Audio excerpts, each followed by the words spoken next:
Hello, welcome to another episode of Shooting the Shit with me, leader Dorset Spur.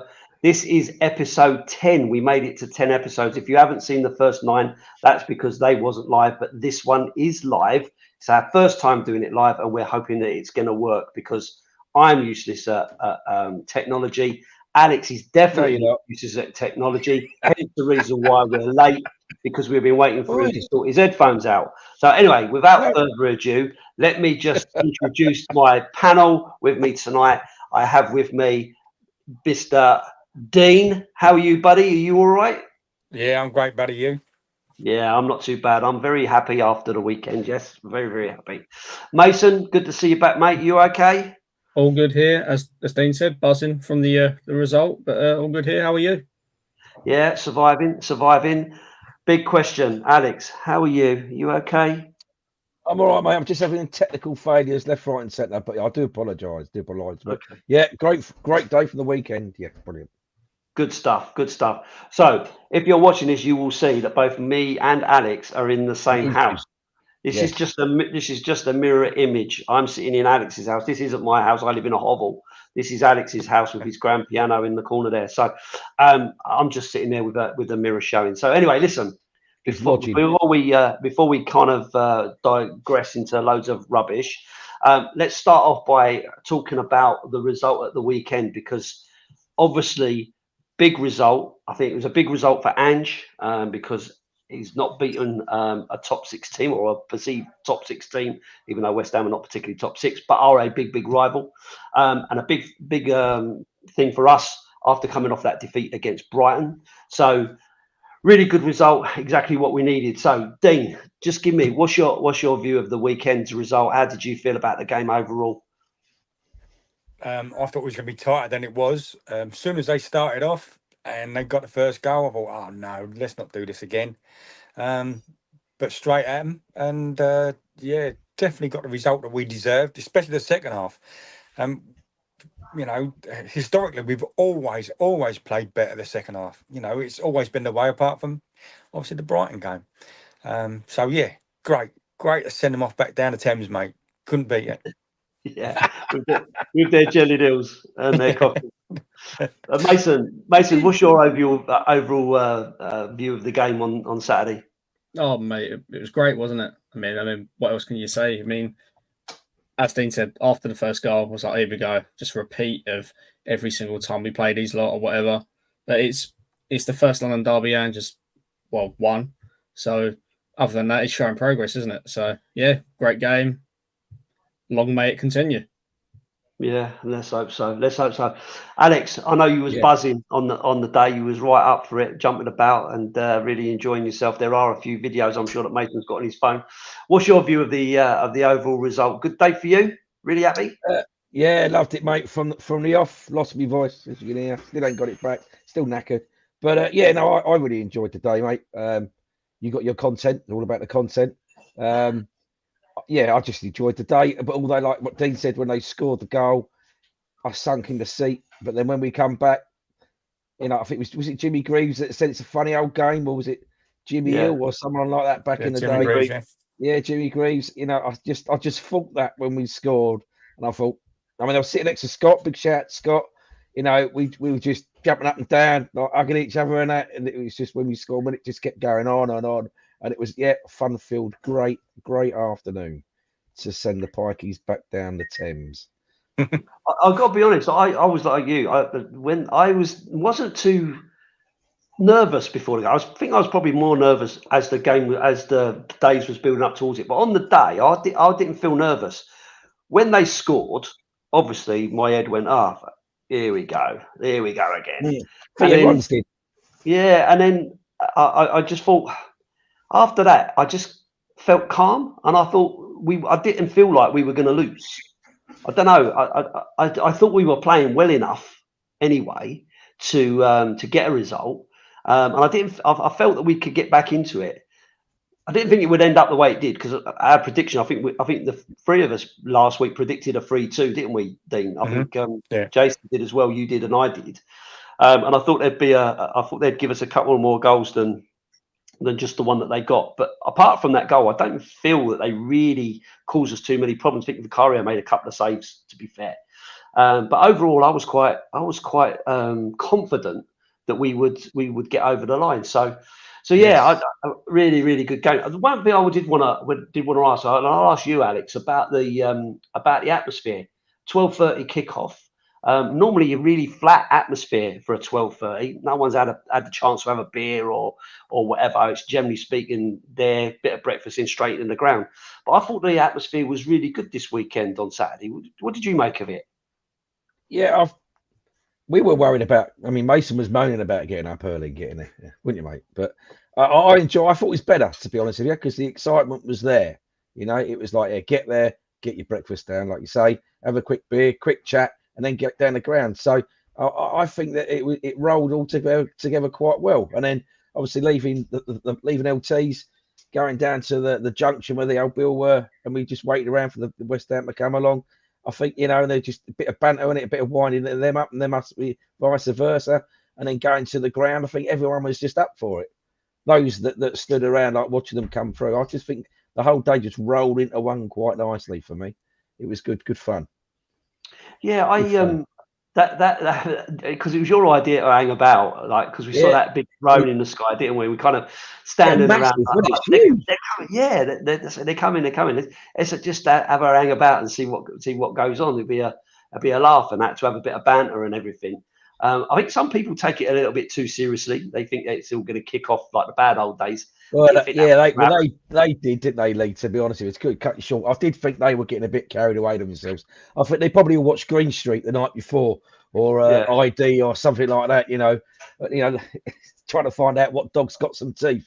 You know, they were just getting overexcited. Where I think we gave it back and more towards them. They're just wannabes, aren't they? Do you know what I mean? Flat cap, white trainer wearing wannabes. That's all they are. I did think I just thought it was funny. I thought it was definitely a bit of a giggle, bit of a laugh. The old Bill were a bit heavy-handed, I thought, but it is what it is. I didn't think if it was ever gonna kick off from it. To be honest, it won't kick off. No. But it was worth kind of hanging around just to have that bit of banter and sing about sticking your bubbles up your ass. I thought that's always a good one to do. I think probably they thought along the same lines that it'd just be 2 minutes of shouting at each other. Nothing's going to happen, and you don't really want anything to happen. You just want to, let off a bit of steam, take the piss out of them. They take the piss out of us. They get marched off. We go to the ground, and in this case, we win, and they leave the ground a bit early. So but no, I think it all rolled into well quite one. I do think hanging about watching the Spanners walking by did help the day. It did make me laugh anyway. I did think, like, generally speaking, when you're playing a big rival like Chelsea or Arsenal, and to a certain extent West Ham, there is always that better atmosphere anyway, because they are a big London rival. But I didn't feel like this one was particularly nasty. I felt like it was, like with Chelsea, that can get really vile. With Arsenal, gets really vile, really bad, really sort of nasty atmosphere and stuff. I felt this one was pretty good. The fans was in good voice as well. I thought the singing of when Spurs was really good to this time. They had the trumpeter going at the beginning. I said to Dean before we went live that I couldn't even hear the trumpeter, to be honest with you. He was on the screen. You could see him on the screen, but the singing was really, really good. So I thought the atmosphere was great for a 12:30 kickoff. I don't think I can remember a 12:30 kickoff like it, to be honest. I think with the trumpeter, they had a technical failure, a bit like me. I must have got involved somewhere because the microphone wasn't working for him, and my headphones weren't working for me. But but no, I think you're right. 12:30 kickoff, and this time around, I enjoyed it. It was good. Yeah, no, it's good. It's good. Mason, I'm going to come to you. I think Kulu got the Man of the Match award.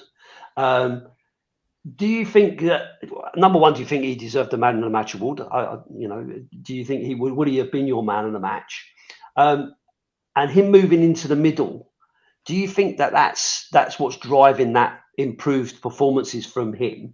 And what do you is this the start of Ange picking between him and Maddison, or because he started with both of them? Do you think it's going to be one or the other, given that he made the change at half time? Well, I don't think it's going to be one or the other, but mainly due to the fact that it was a tactical decision. He even said that as well. So we need a bit more defensive, solidarity in the midfield. So that's why he brought on Sarr. But Kula, yeah, 100% man of the match. He was everywhere. He didn't stop. He was putting in legs when he didn't need to, but it helped the team. Don't get me wrong. There are 2 goal contributions. I mean, one of them was an own goal, but he forced that ball into Son to allow that to happen. He was everywhere. I think Conte has got blood on his hands for us convincing he's a right winger. If I'm being honest, he's immense. He's always said that he feels better in the middle, whether that's centre forward or dropping back a bit into the 10 role. He's always backed himself in that role, especially in the media recently. He said that he always prefers playing his football in that area. But yeah, no, 100%. I think man of the match, great performance again. Yeah, I thought he was pretty much everywhere in that certainly in that first half. He just like it seemed like he had sort of 3 or 4 players around him all the time, and he has great strength and great balance on the ball. I just he was just everywhere. Everything that was good that was coming out of that first half seemed to come from him. So I was really chuffed to see that from him, and for him to get man of the match. I do wonder whether there is an opportunity for him and Maddison to play together at some games, and maybe having to be moved on others when or at different times when you're not holding on, but where you need to protect where you are. So yeah, for me, again, I thought he was really good and deserved the man of the match. Dean, the other one I thought was really good was Solanke. So I just want to kind of get your views about Solanke and how he played. He didn't get an assist and he didn't get a goal. Do you think he had a good game?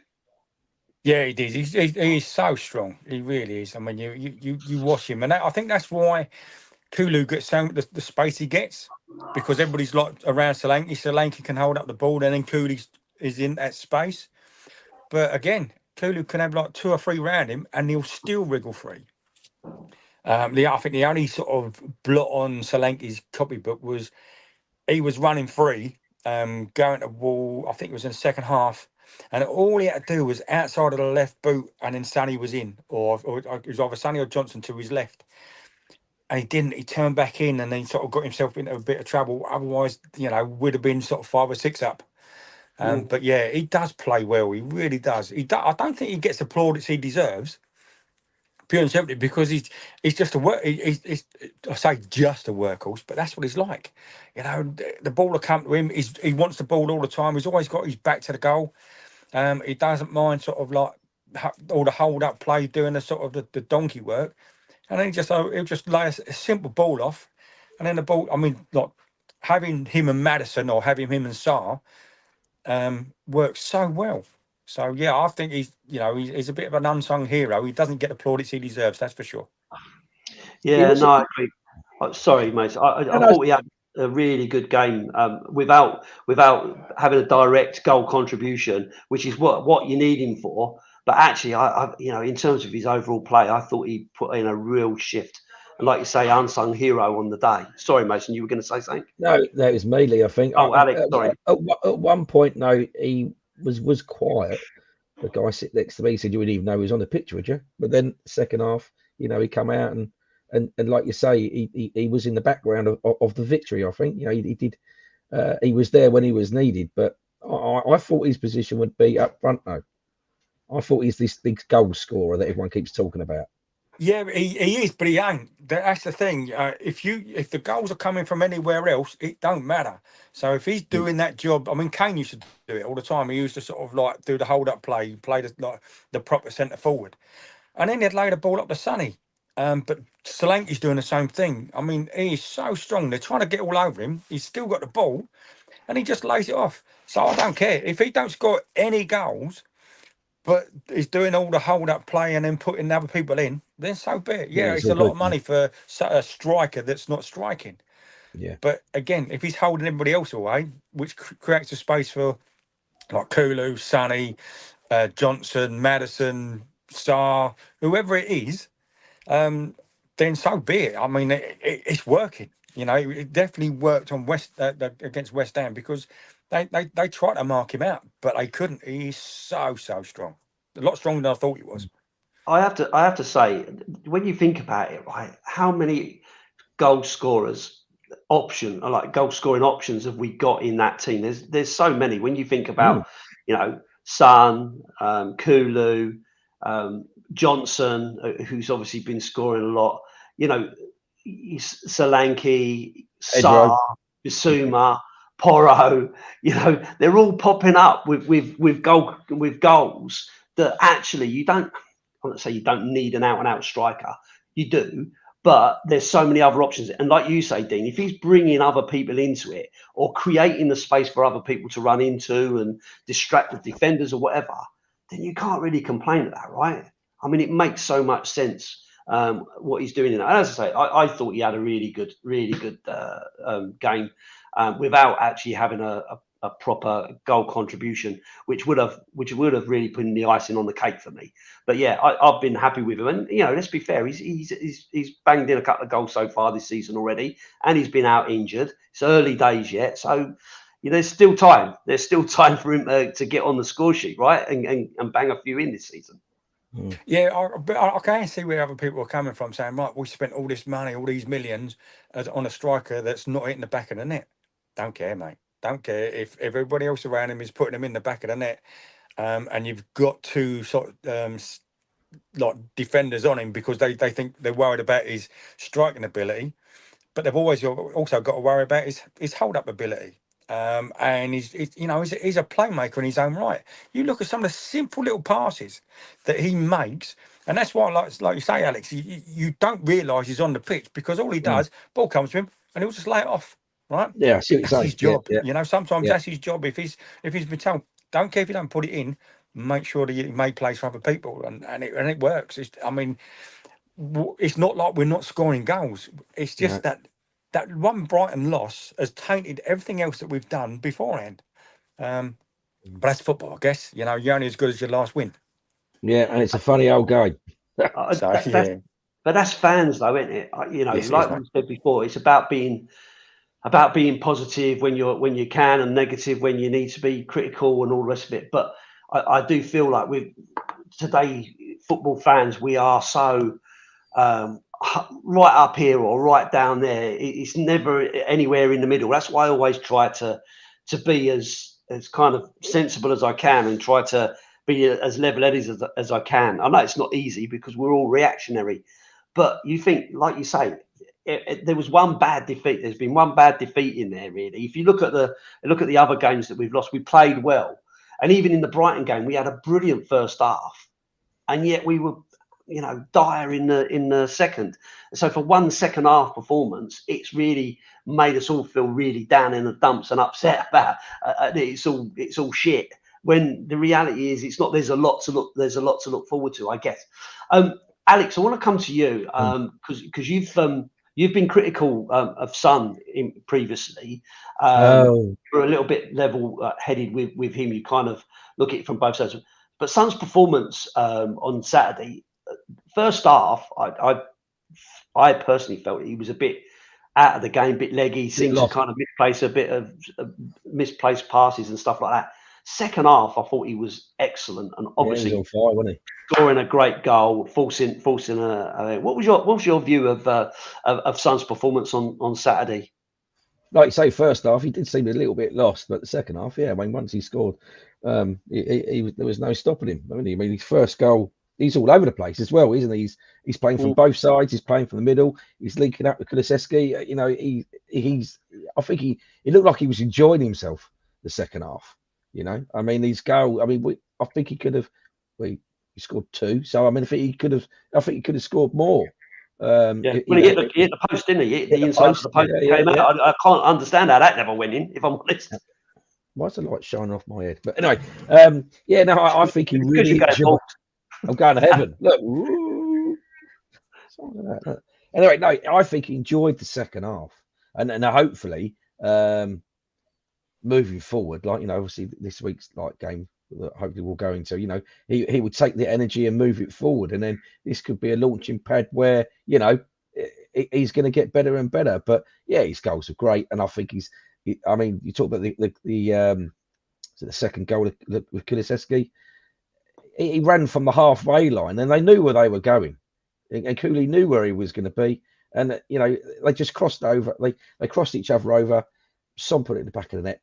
Bob, great. I think he enjoyed the second half. I was really pleased to see him actually. He had a bit of a smile on his face, whereas before, where I've been critical about him, his head's down, sort of thing. He's just not looking comfortable. But no, he looked like he was enjoying himself on Saturday. So yeah, like Mason said, long may it rain on. Yeah, I mean, maybe previously he's been carrying. I know he's been out injured. Maybe this was been niggling at him for a while. We don't know. I guess this is what we say a lot about different players, right? Is you don't know what's going on in the background, do you? Yeah, you never know if they're fully fit or if they've got problems or if something's happening or whatever it might be. So it's difficult to kind of judge it. We all just think these guys are multi-millionaires living in mansions, their lives fantastic. But he's looked miserable, Lee, though. He's looked miserable. He's looked miserable. Because like I said, I'm that close, you could poke him in the eye, but he just looks miserable. He just doesn't look happy. Whether or not he's thinking or he's overthinking, or he just doesn't look comfortable. But yeah, Saturday I think he was having a bit of a party. Yeah, he does love scoring against West Ham as well. So fair play. Dean, I come back to you. Sarr coming on in the second half. For me, seemed to make all the difference. Forced a lot of errors and great through ball to Son to score that goal where he kind of sent Todibo, is it his name, Todibo or whatever he's sent him packing. What did you make of his performance? Great change, really, I guess. Yeah, I mean, we've all been critical of Ange making sort of either late or no subs when everybody else can see, like, I say everybody can, most of us look and go, why is he just standing there? Why has he got his hands in his pockets? Why doesn't he do this? Why isn't he egging the team on? Why hasn't he got one suit?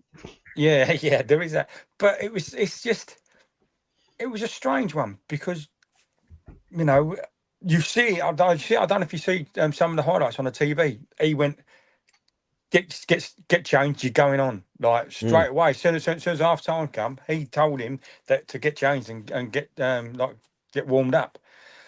So he's obviously seen enough of Maddison, and I thought Maddison had a good game. So, but he obviously it's strange because obviously I don't think Maddison's strong enough. He does spend a lot of time on the floor. He does look for a free kick, whereas you look at what Sarr done. He was in and biting a tackle, and he turned the ball over from them so many times. So he's a lot stronger than he looks because he's as thin as a twiglet. But yeah, he's got some strength about him because he was turning people over and going in, putting his foot in, and that pass for Sonny. I mean, if De Bruyne had done it for Haaland or somebody like that, they'd be raving about it. But because it's Spurs, you don't get that. You don't get that from not Sky or sort of sort of BBC or anybody. But yeah, I thought we had a brilliant game, and it was, let's say now, it was a masterstroke because it turned the game around. It really did. Although saying that, Maddison could have done the same thing, but you don't know. But yes, I mean, I think Sarr coming on did definitely change the game. So yeah, hats off to Ange. I mean, the amount of times we've gone, why has he done that? And all of a sudden they've scored and sort of real way, and we're all singing his name. So that's why we sit and watch it, and that's why Ange is sitting there, like, in a Hugo Boss suit. Oh, is that what it is? Yes. I thought it was Primark. No, that's just you. Is that just me? Oh, right. I'm the only one. 50 quid suit. I know I haven't put this in the kind of notes of the running order and stuff, but Mason, didn't you say something to me about Maddison being, what was it? Something about he made the most he made the most chances over the course of the weekend, and he was only on for 45 minutes.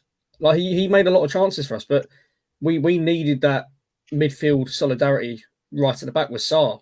So I think you're not going to take off Kulu, are you? Because of the way he's been playing. No. So it was either Kulu or Maddison, and unfortunately it had to be Maddison to be taken off. But yeah, no, over the course of the weekend, he made the most chances from Friday night football to Monday night football, and nothing's been said about it. But at the same time, he was only on for 45 minutes, so I thought we had a great little cameo. But yeah. Do you think that, like we said before on previous chats, that the competition for positions in the team is getting harder for them?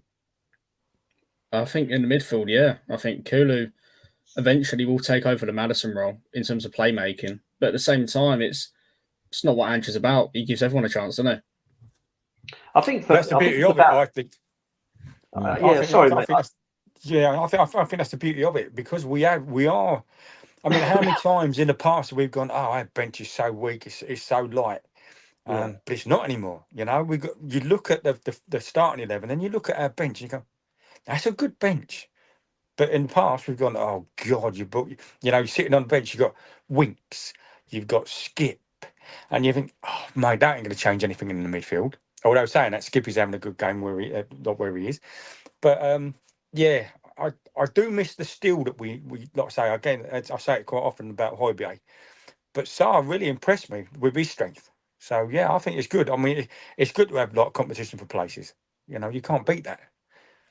I think as well that like with Maddison and the Sarr situation, Kulu and all the rest of it, I think it's good to feel like you're all able to contribute, right? Because there's two ways of looking at it, right? It's like, oh, you got oiked off because you weren't contributing and you're not good enough. But then to know that you've made the most chances over the weekend and only been on for 45 minutes, he should be looking at that and saying, I'm doing my job. It's just this game's not right for me. And Sarr's come in and he's done the right thing. We needed that little bit more steel in the big, because you won't see Maddison put his foot in the same way that Sarr will, but then you won't see Sarr making some of those passes maybe that Maddison does. It's just all simple courses who you need at the right time in the right place. And I thought Ange got it spot on with that change. It just seemed to make all the difference. And I was really impressed with him. And like I say, that ball through to Son was magnificent. And again, if that had been De Bruyne, then they'd have all been talking about it for sure. Absolutely, what a great pass that is. Took the whole of their midfield out, took their defence out, and Son just did the rest. So yeah, really, really good. Alex, just coming to you, I'm going to ask a bit of a controversial question. Brennan Johnson didn't score a goal. What's going on? Eight would have been 8 in 8. He's done it. So is he shit again now? No, you can't say. Don't start all that again. It's unfair. You know, it's like, can you perform it to high standards every daily? You have your off days. He gave it a go, didn't he? He had a shot. I think Ange said it was his best game for us, despite scoring. He was busy on the wing, so he didn't stop. But no, I don't think he's shit. That would be very unfair to say that. No, he's gone off the boil after one game. I think there was a lot going on. I think the team were up for it. I think that Tottenham looked very, although we were in control, but they looked organised, I suppose. They were all hungry for it. So no, I think it would be a bit unfair to say that Brendan Johnson is all of a sudden a pile of shit. Yeah, no, you're being unkind. No, you're backtracking now. Look, backtracking. Mason, have a go. He's backtracking now. No, I'm not backtracking. No, I did put it in as a bit of a wind up, because I think you do see that all the time, don't you?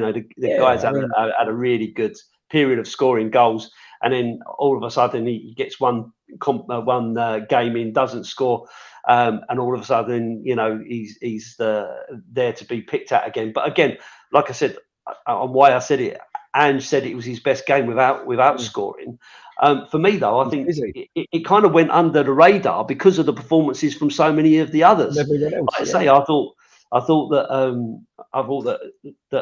Kulu was so good. He kind of stole the show. You've got Son scoring a goal, forcing an error, hitting the post. And then you've got Solanke having a great game and Vicario doing a couple of really good saves. There were so many players to pick from in that performance. So for me, it was a bit difficult for him to kind of shine, really.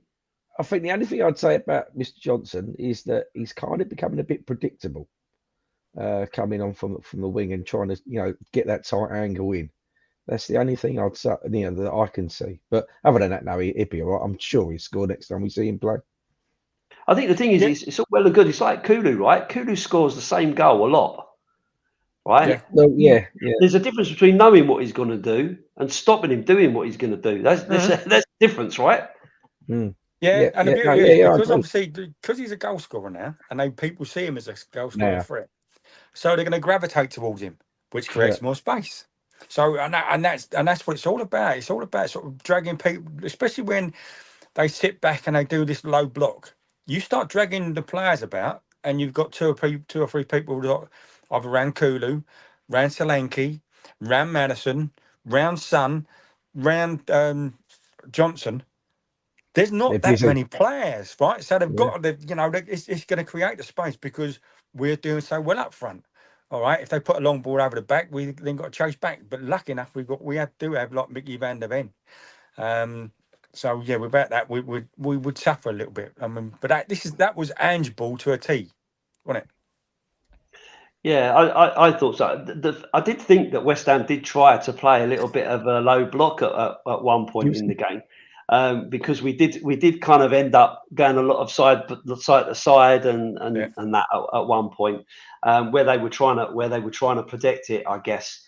But obviously it didn't work because we got through them in the end, and then they've got to chase the game. They've got to chase the game anyway, haven't they? Mason, I wanted to come to you because I wanted to talk to you about the Kudus sending off. Was that the right decision for you? For me, I just thought he seemed to just lose his head. Oh no, he completely lost his head. It completely correct decision. But how the ref thought that was a yellow in the first place is beyond me, because he's gone and slapped two of our players. With Charlison, if you watch it back, there's no contact. It's just Richarlison. The ref is shitting himself getting involved. Oh yeah, but Richarlison was being Richarlison, wasn't he? If you watch it back, he just got pushed into it. Richarlison. Oh, yeah, it's funny. Are we going to talk about him? Sorry, mate. Yeah. Are we going to talk about him? Oh, mate, I'll wait. He's on my list. If you're on the fucking hit list, I know that. Yeah, go on. But no, Kudus completely lost his head, didn't he? I mean, he was obviously their goal scorer. He was their best player on the day, and I thought, as soon as he come off, that was it for West Ham. Like, as soon as you saw him get sent off, you saw all of them sneaking out, didn't you? It's that they know it was as good as done. Yeah, I agree with you. I thought Kudus was really good for them. I've seen him play. I've watched West Ham a couple of times, and I think he's really bright. I think he's a really, really good player. I don't know what happened for him to just lose his head like that, though. But again, straight red, got to be, surely. Oh, 100%, yeah. I guess Van der Ven did push him, but he was saying to him, "You're kicking me in the head, or you need to kick your head, or whatever." Because as he went over him in the tackle, you could see him actually kick him. And then kicked him a couple of times. He had the ball, and he kicked him in the legs. Then he kicked the ball in the back, and then he just kicked him. And then sort of Mickey jumped up and went, you lost. Think about it. You've lost your head. And then so Kudus must have said something for Mickey to have pushed him. But then to push him in the face, then Ricky went down like a sack of potato. And then, like I said, then he hit Sarr. That's the one he got sent off for, not the one for Mickey. The second one, wasn't it? Or for the. There was a lot going on. Yes, but we didn't need to get involved. Yeah, Richarlison, I mean, Christ, my daughter can hit harder than that, and he just went down like a crumbling building. I mean, how tall is he? I've got it in my list about Richarlison, right? Because I was gonna ask Dean it, all right? But seeing as how you touched on it, right, is Richarlison the biggest shithouse within this team? He's got about that. Yes. Mm-hmm. They all do it. All the South Americans, they all do it because the Melly used to do it all the time. But you just love to see it. Don't you just love to see it, right? You love to see it when it's not your team, when it's not you against your team. What should I say? Seeing Richarlison come running over there and then go down like a sack of potatoes and roll around like he's been shot. Like, if that had been against us, I'd have been fuming. But watching him do it, I thought it was hilarious. And I think that's one of the reasons he gets brought on at the end is to literally create that kind of chaos, slow the game down, wind people up, get people, riled up, make mistakes, chase them down, and that. I love to see it. Dean, do you love to see it with him? Comical Oh factor. yeah, I mean, like I said to you before, look, Lamella used to do it all the time, and I loved him. I love Coco. He was just absolutely brilliant, and you knew he was going to do something. You knew he was actually going to do something. But yeah, I mean, I just see a thing coming here from Brad as he was embarrassing. It was embarrassing, right? Because it was. It is I mean, embarrassing for sure. but at the same time, mate, shit has. How many times we've had it done to us? I mean, Richie used to do it against us when he played for Everton. He used to do it to us all the time. I was about to say about the whole Richarlison Everton thing is all the Everton fans had always said, like even before that you hate him until he plays for your club, and it's the same thing with me. I hate Richarlison before he comes to Spurs. It is completely true.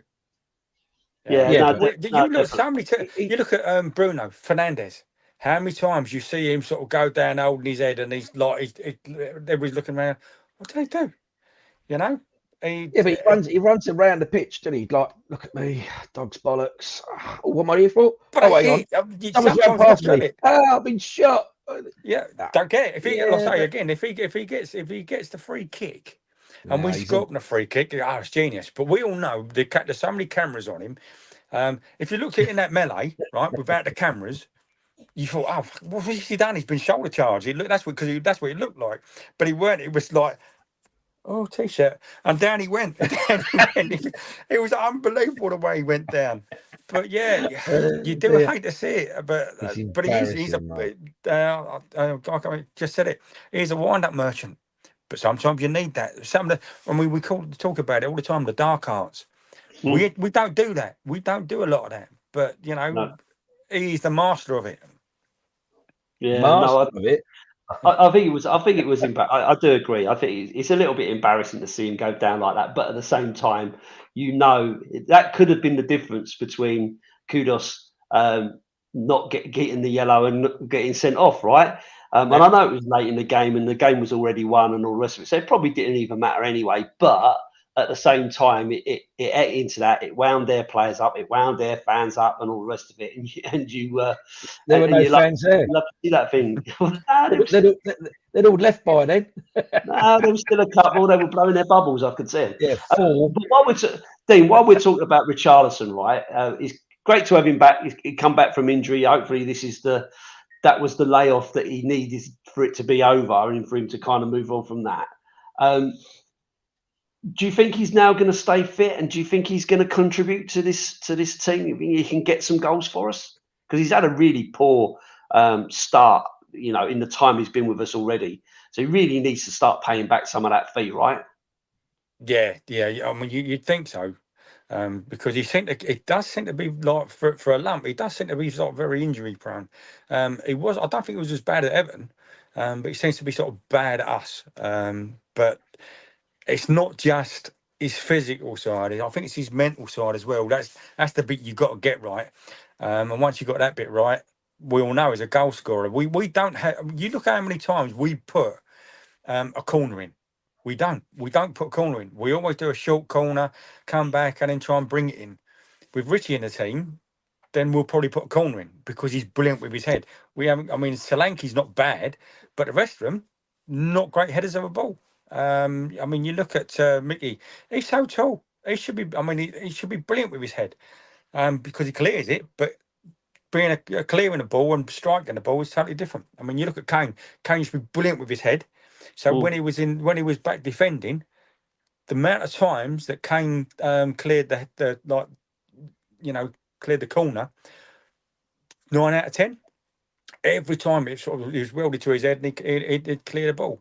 Richie's the same. So hopefully he's back with us, and he needs to pay some of that sort of that figure back. Do you think he fits in with the team though, the way they were playing on Saturday though? It's a nice option to have, mate. If it's not working one way, then at least you've got an option to change it. So you take Solanke off, you put Richie on. Yeah, they're a different mold, aren't they? They're just totally different. So it's like that. We keep saying we don't have a plan B. We don't have a plan B because you haven't got the players sometimes to implement that plan B. But it showed on Saturday that yes, we have got a plan B because he saw even Maddison, like you were saying, that more goal involvements or more chances created in the first half, but still gets like hooked off. So yeah, if you've got to change it, you've got to change it. So it's just down to the personnel that you've got on the bench. And like I said before, we've got a decent bench now. So again, if Richie on it, and it bodes well for Thursday, because we should have a lot of players as well. Is Richie in the squad, by the way? Is Richie in the Europa squad? Yeah. Yes, yeah.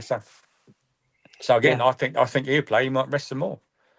Yeah, while we're talking, and again, I didn't put it in the running order of what we're talking about, but talking about the bench, Archie Gray, little cameo from him.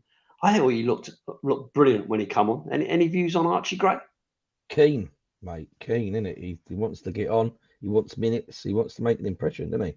We look at Archie Gray as a young player. We look at him, but he's not an academy player. He's, we bought him in. He's 40 million quid. So he's not like some Herbert that, okay, we'll bring him in and see how he goes. He's a good, well-established player. But I don't know why we're not sort of giving him more and more minutes. But at the same time, if the team's playing well, he's going to have to fight for his position, same as everybody else sitting on that bench. Yeah.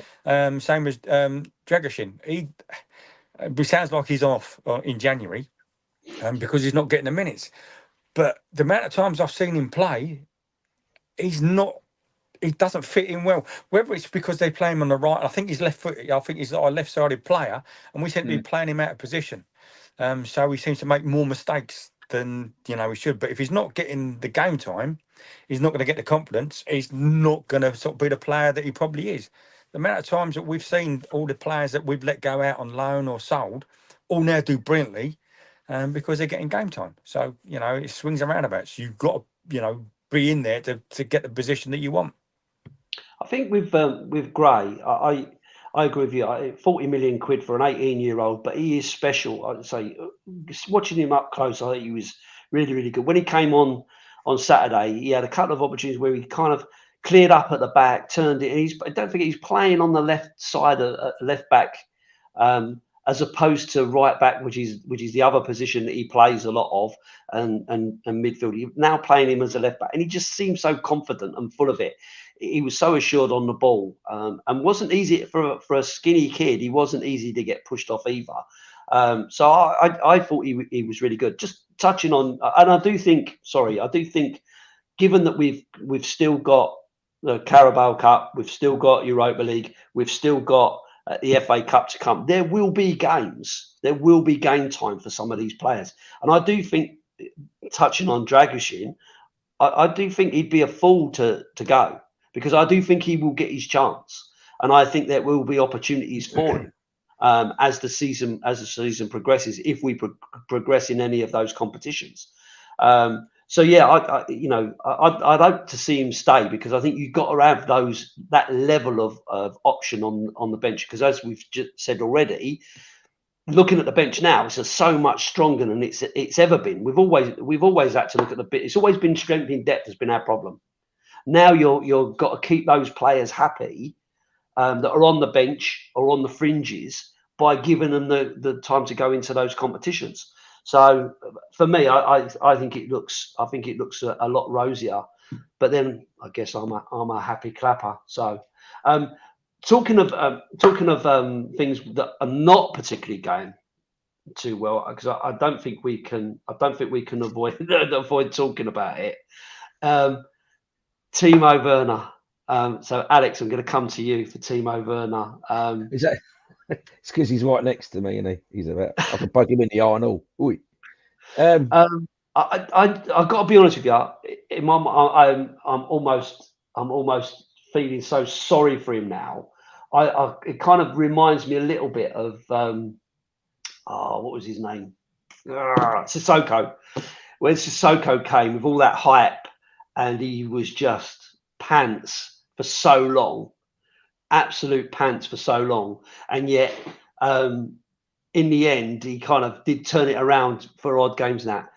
But I feel like Timo Werner is just falling apart for him. Alex, what do you think? What's going on with Timo Werner? Any idea? I think he must have said something to someone because they don't like him. No, he runs up as soon as he comes on the pitch. He comes over. He's there. He's running up and down. He's on his own. He's in space. Nobody wants to pass to him. But then when he does get the ball, he has made a few clangers. So I don't know if he's panicking or not. But yeah, no, I can't work him out. I feel sorry for him. You want to put your arm around him. Come, mate, you'll be all right. Because he just looks lonely where he is. Because he's that close to where I sit. He's there and he runs up and he's just running up and down on his own. He's like warming up.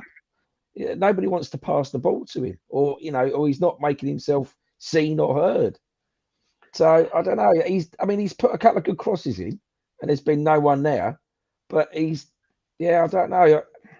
I don't know. Is he still finding his feet or what? I don't know. I don't know. I wish someone could find his feet because he seems they can't even find them. I'm watching him. Boots on. I'm watching him, and he didn't seem like on.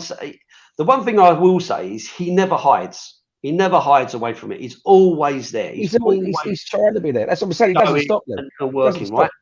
But it sounded like every time the ball came to him, he was either in the wrong place and it went out, or the ball came to him, it bounced off him. He couldn't trap the ball. He couldn't stop the ball. He couldn't pass the ball. That's what I'm saying. He panics. And it was just all going wrong. It's just crazy. Do we think that's ever going to change? Do we think it's going to change? Do you think he's going to get better? Is he going to get his form? He was the same Werner at Chelsea, wasn't he? But at the same time, it's he there is a player in there. But like I can see the Bradders saying that there's a player in there. There is. It's just the problem is his confidence. How many times do you hear when he's got the ball in the stadium? You can hear it, and if I can hear it, he can hear it. It's just it is a collective groan. The collective of 60,000 people. He's probably got his own corner in the change rooms because he's a Chelsea player. Nearly said the R word then, but they probably don't like him. Gone fuck off over there, mate. They don't know when they're all warming up again. They're right in front of you, aren't they? We're all warming up, and they're all sort of having a laugh, and so I think he's well liked. But it's like Mason says, it's definitely confidence because I think when you've got all them eyes on you and he gets to the ball, the amount of times, like you say, Alex, he's running up and down the wing, ready, no, the cut inside, ready, cut inside, and then he doesn't make the run, then the ball goes, and they go, oh, well, I've made 5 like that, and they're the 6th one, you passed it to me, and I made a run. The thing. And that's exactly what happens. Yeah, that's what makes him look bad. Honestly, he's like the fat boy at school you don't want to pass the ball to because he's shit. It's unfortunate for him that, when a good ball does come along, he's not there because he's gone, well, obviously I've done 5 other runs and you ain't passed. Yeah, why should I do 2 more? Yeah, so, but then he does, and then like you say, Al, he puts it in, he puts a lovely cross in, nobody there, puts a lovely cross in. So then instead of putting a cross in, he tries to come inside. He's on his wrong foot. So as soon as he comes inside, like it's easier to tackle. So that's what they want. They're trying to show him inside rather than show him outside because they know he can put that ball in. But yeah, I don't know whether he was like I say, he was at Chelsea. He was good at Leipzig, wasn't he? Mason? Well, was he? And that why he's come to us though. I don't because think he got someone. I don't know whether he's some young homesick kid or what it is. It's just strange. I don't know. I really, really don't know what it is. I thought they had some young kid come in who was kind of mustard, and that's kind of pushed him down the pecking order, and that's how he became available to us. Mason might know better because he's a bit more in the know for that sort of thing. Don't get me wrong. No, he was really good at Leipzig. He suits German football, but at the same time, it's like when he came over to the Prem at Chelsea, he was like he was Darwin Núñez before Darwin Núñez, wasn't he? He was Werner. The amount you'd sit there and see, what has he missed this week? What sitter has he missed this week? What's he done this week? And it's quite funny. But I've quite a few Chelsea mates, and they said the same thing when we signed Werner. They went, "Why?" They just went, "Oh well, why? He's going to be the exact same thing that he done for us. Just miss chances, fall over the ball." And I was like, "Well, we bought him for a reason, isn't there? So there's clearly a plan." Yeah, but you look at Brennan, right? You look at the heat Brennan got. Because again, we spent money on him, but all of a sudden he's turned it around because he's had minutes, his confidence. I mean, footballers, they just thrive on confidence. He's only got everybody in that stadium, and must have go, oh mate, they're willing him to curl one in there, or they're willing to take someone on and shoot, but he won't shoot because his confidence is not there. So it's a tough one. I remember seeing, when I say we were all like, getting a shirt signed, and he come over and he was just looking at his feet, thinking nobody wants my signature, And So then he met you. yeah, I did exactly. I called him over. I said to him, can you sign? Yeah. And I looked at him right in the eyes, and I went, "Don't I stress, love mate. you. It will come. It will come. It really will. Just chill." And he went, "Thank you very much." And he sort of signed my shirt, and he's quite happy, and off he went. What, he But sat in German, did he, Dean, or did he go nine? no. He speaks good English. He speaks good English. So it's not. It's definitely not a language problem. But I just wish, because he's such a nice fella. But when at the end of the game, one of the first people to walk off the pitch, Timo. He's like, well, they ain't going to clap me. They ain't going to sort of want to clap me. And that's how he is. I think a lot of it's up here rather than sort of at his feet.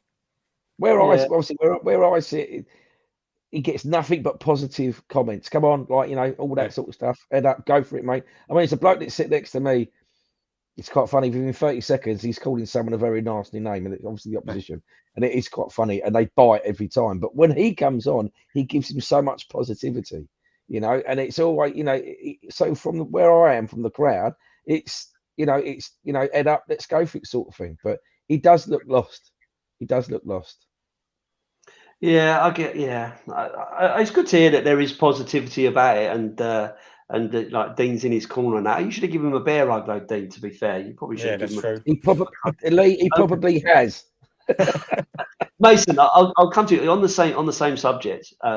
With Timo, do you think do you think either Angie's trying to play him into form, and how long do you think he's going to do that? Do you think it's time for Mikey Moore to get those minutes, or do you think he's just waiting for Odebear to come back from injury, to kind of take that other spot that like covering for Sonny? Because obviously Sonny's now more left-sided. Now we've got the striking options. Do you think he's going to go with Odebear, or do you think it's time that Mikey Moore gets a bit of a chance in the Premier League? Oh, I really do think it's going to come down to what competition we're playing in. In the Premier League, obviously you're going to have Son starting. Europa League, it's going to be Werner. And then, don't get me wrong, when we play with the lower league teams in the Prem, it's going to be Odebear, like we did see against Everton. Like we was like, oh Christ, Odebear's starting. And then Newcastle as well, because they were poor at the time, and obviously we lost to them. But Odebear starting that game. We was like, oh, okay, fair enough, he's starting again. But then when we start playing Arsenal or United, you are seeing, I mean, not this time round, but you did see Son starting. So I think it depends, because we're quite stacked in that area now, in the left wing spot. So we've got Son, we've got Odebear, we've got Werner, and we've got Moore. Let's not forget Richarlison that can also play out wide on the left as well.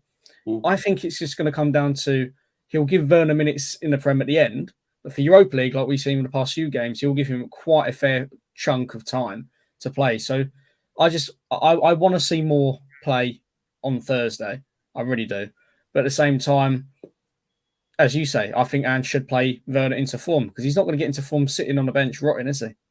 No, for sure. As I say, and Odebear can play on the right as well. Werner allegedly can play on the right. I'm yet to see him play on the left, but he can play on the right as well. So those options are both sides as well, with Brennan Johnson as well. I think Brennan Johnson and Son are probably the starting two, but having the opportunity to interchange those and give them a rest and stuff, like you say, it would be great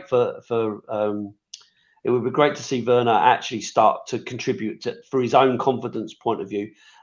Mikey Moore is obviously keen to get going, and Odebear will probably have to ease him back in if he's been out with a hamstring injury, because you don't want to do that too quickly and end up back on the bloody injury table again. So just kind of finish up. I've got a couple of questions on this before we talk about the AZ game. Dean, I wanted to ask you, West Ham fans really leaving early. I know they were 4-1. I know they were 4-1 down and stuff. But generally speaking, I've got to be honest. Generally speaking, West Ham fans are quite, they will stay to the end. So was you surprised to see them leaving, or was it just that they were going to fuck off back down the Thames with their jelly deals, mate? I don't know. And it was, yes, And they were. yeah, it was. And the funny thing was at the very end, Kudos came out like he went to walk across to give somebody a shirt, but it all fucked off. There was nobody left. Right, it was fun. I was taking a picture of it. It's ridiculous. He's looking at the crowd, going, "Somebody will have it." Caretaker. Yeah, mate. What the floor with that? No, I never leave a game early. Ever. No. I think that there's once I left, and that was about 2 minutes early, and that was the 7-2 Bayern Munich game, and that was it. I've never ever. We've been beat. We've drawn. It's chucking down the rain. I'm always at the end because you want to clap. Yes, they've come out. Yes, they've got a drubbing, but you still clap your team. You support your team to the very end. Sometimes you think, mate, you have really let us down, but they're still your team. They will always be your team. But that's the bubbles for you, mate. They get burst, and that's your lot. They can fuck off down the road with their Wilkes and their jelly deals. Peaky Blinders hats and their white trainers. Back to Essex. Mason, I want to after the game in the concourse, a game like that. You always see great celebrating after the game. We've seen it Chelsea against Arsenal, and against West Ham previously. Obviously, we were all there this weekend. And I came out at a wee, and then came down the thing, and it was still going in the concourse. Too much. Got some good footage of that. Got involved in it a little bit myself. I've seen myself on a few other people's videos as well. Yeah, I saw on TikTok this morning. Did you? What do you think of all that? I've also seen some criticism of fans celebrating. I mean, I don't get it, right? Should fans not celebrate beating a London rival like that? No, it's stupid. It's just, I guarantee everyone that has said that is either one of our rivals, because everyone else will be going, yeah, fair enough, crack on. But I guarantee that anyone that has said that and truly believes it is either a West Ham, Chelsea, or Arsenal fan. Cross. Do you remember when Arsenal beat Palace? How mental they went, like Crystal Palace. It's you got to be in the moment as well, don't you? So obviously, building up to this, no one knew how this game was going to go on. I mean, you lot thought we were going to win, but a lot of people thought we'd lose because obviously the track record with derbies.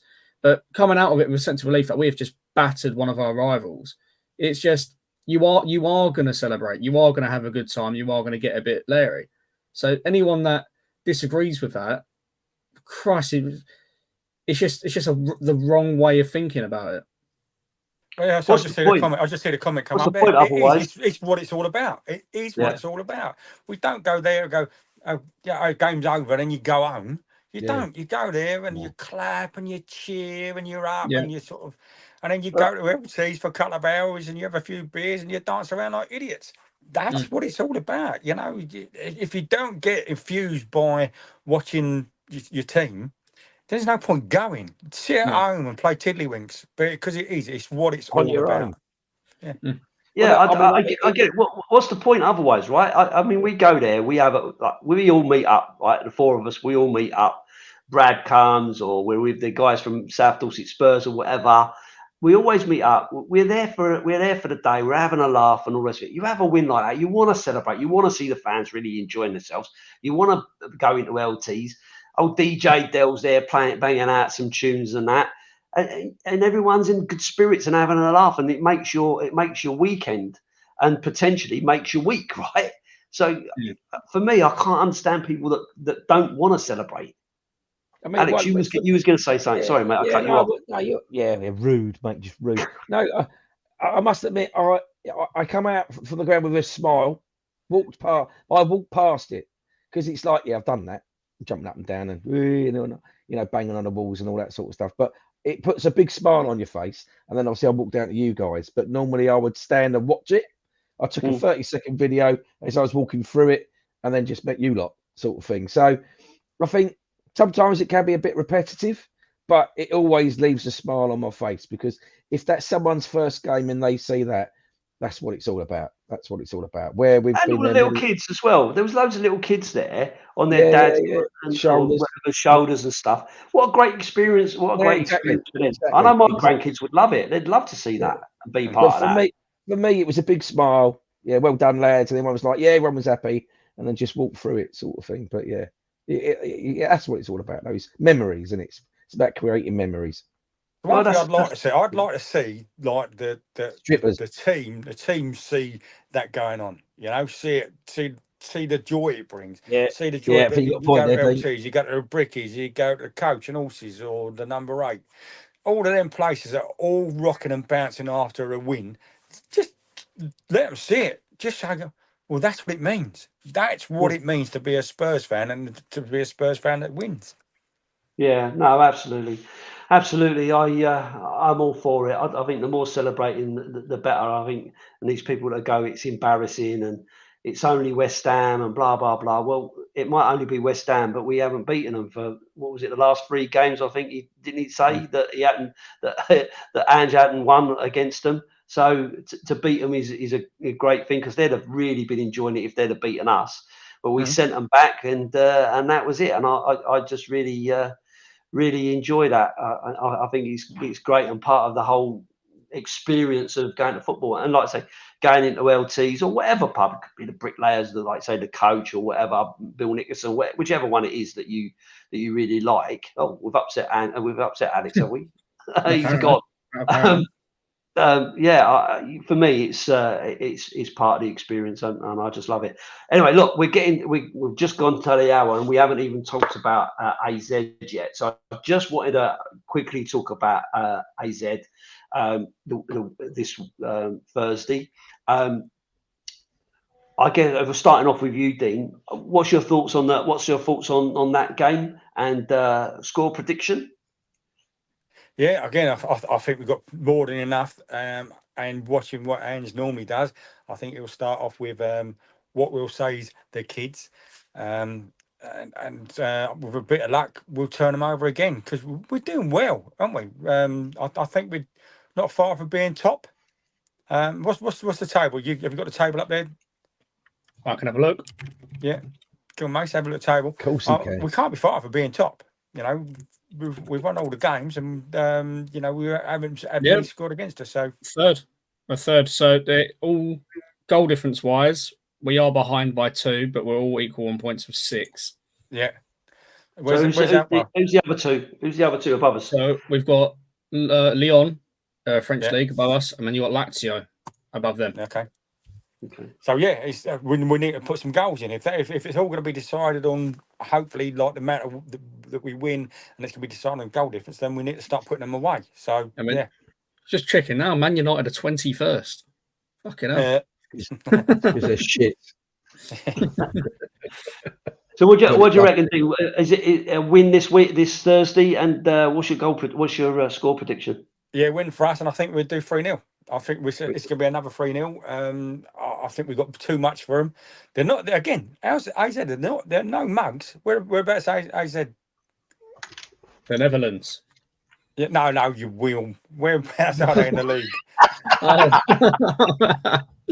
don't know. I can have a look at that one. Yeah. I was looking at their scores. I was looking at their results over the last sort of few games, and that it looked to me like, from what I saw, that they'd lost their last 4 games in all competitions. So that's got to bode well, hopefully. Yeah. They're 5th as of now. They've beat. They lost to PSV. Oh yeah, they're not on a good run. No, they are not on a good run. Okay, we should have them. Should beat them. We need to start sticking the goals away. Again, I think he'll start with a young kid, which if it works, it works. So which positions do you think he's gonna blood some youngsters in this one? Because he has been going with. I think Archie Gray will come on for sure. Yeah. I'd like to see him have the courage of his convictions and put on Mikey Moore. I don't think Lancashire is Lancashire fit yet, or is he? I think he's fit. Yeah, he was fit, but I think he'll start Richie. FTC, I think he'll put Richie on.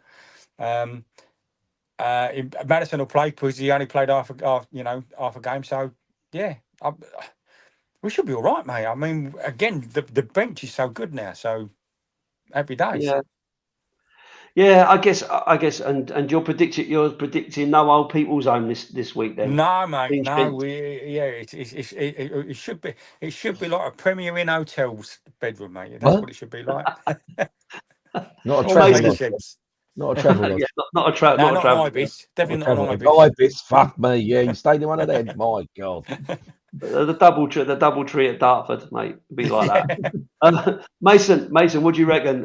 What are you looking at this weekend? You expecting or Thursday? You expecting a win? And what's your score prediction? Expecting a win, but I don't think it will be a tight one. But I think it will. I think we will concede. If you don't remember, our older academy youth, Troy Parrott, he's out there right now, their main striker. So he'll be coming back to his old stomping ground. But at the same time, I think we comfortable 3-1. But I want to see Gray. I want to see Bergvall. I want to see Dragerson. Oh no, Dragerson's banned. I don't want to see Dragerson. I want to see Romero come in, do a job. But yeah, I think in terms of how our group goes,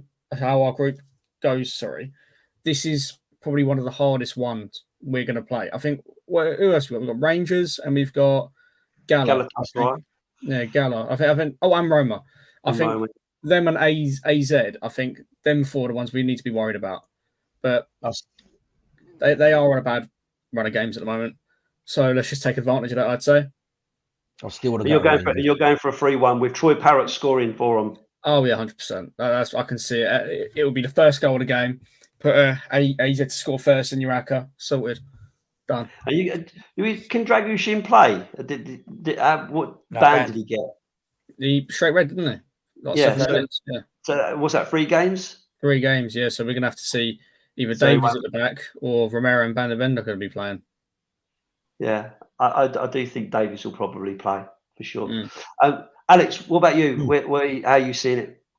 2-1, I should imagine it'd be an entertaining game. I think, yeah, if they put the oldies on first and then get the youngsters on later, I'm going down that. He don't play that way around, though, does he? He don't do that. You'd say that every time. We all agree that's probably. I don't trust the youngsters. But then again, you never know. We have played 2 like relatively easy teams. You never know. He could whack a full starting 11 that our strongest 11 on first. But who we got the weekend? We've got Palace away. So even then, a lot of the big team players are going to be rested because Palace are like 17. No, they're not all that. But then again, you know what we say, Dr. Tottenham, they'll always sort out a shit team. Make you feel better afterwards. So we never know. You never know. Well, that's my son backing me up there. Well done, Mason. Yeah, well. So what you're saying? 2-1, Alex. 2-1, yeah, 2-1. I think it'll be an entertaining game. 2-1. Okay, well, I do a prediction thing with Dave the Irish Hotspur, and I've already done my prediction today, and I predicted the same as you, Dino, of a 3-0 win. I don't see this team as the big challenge in it. I think Galatasaray will be the tough one. Roma will be a tough one. I think we're doing pretty well. I do think he'll go with some youth. I really do. I think Gray will probably play. I think you're probably right about Madison getting some minutes, but I don't necessarily think he'll start with him. I think he'll probably bring him on second half. I'd like to see Richie play, just basically to get some minutes because I think he'll want to get him firing on all cylinders, getting him back fit again. So yeah, it could be an interesting game. I'd like to think it's one that we could put to bed quite easily. Are any of you guys going? Any of you guys going to the game? Yeah, we're going. Yep, all going. All going. Okay, cool. I'm driving, I think. Oh, are you? No. Again. Oh, no LTs drinking for you, no jumping about. Mason must have the evidence on his phone because he did have his phone out doing content all the time, and I've not seen any of it. I need to send it over to him. I've got loads. I've probably got about a good 10 minutes worth of videos. How many did you say you had, Lee? Your little one? 9,000, was it? Views? Yeah, just the people watching West Ham fans coming in. So it's interesting what grabs the attention, what people like. So anyway, listen, we've gone over our hour. We normally just do an hour. We've gone over our hour. I just want to answer a question that was asked on there about me and Alex having the same background. That's because me and Alex are in the same house, and I'm just sitting in the mirrored end. So that's why we've got the same thing there. He's the lodging piano, with me. absolutely real. It's true. Alex is like Liberace on those keys. So he'll be playing us out very soon. Very shortly. Al, give us a song. Well, Al, what we've give done us is a tinkle. Go on, get on the piano. Hang on, Dean. Look, you know what Lee's. I want Lee laying on the piano, and I'm going to sing to him in a robe, with a chandelier, like one of those candle chandelier type of things on the background. It's going to be a beautiful moment. It's going to be something that people should look forward to. Don't believe the rumors. We'll put it out. We'll put it out separately on our OnlyFans, Alex. Instead, we won't put it on here. Well, anyway, listen. You can, Lee. I was joking, but it's up to you, mate. Listen, we've gone over, but it's been a great chat. Thanks, guys, for all coming on. Dino, Mason, Alex, always great to have a chat. Thanks to everybody who's been asking questions or making comments in the corner there. I've been watching them and flashing them up as I see them go. So I really appreciate that. I missed the one that said "Sweary Alex do something." What was it? Sweary Alex do what? Was it? Play the piano. Play the piano, I think. It was play the piano. It was either that or put some powder on your forehead because you're going bald. I think it was something about that as well. I can play the organ while putting my powder on. How's that? Okay. So as I say, great to everyone. This video will go out on the on audio as well. I'll be loading that up onto Spotify and on all that for anyone who doesn't necessarily watch it all the way through and wants to catch up. And we'll be back again next week with a review of the Crystal Palace game and the AZ game that we're about to see. So again, thanks for coming on, guys. Thanks for watching, everybody, and we'll see you all on the next one. Up the Spurs. Go on.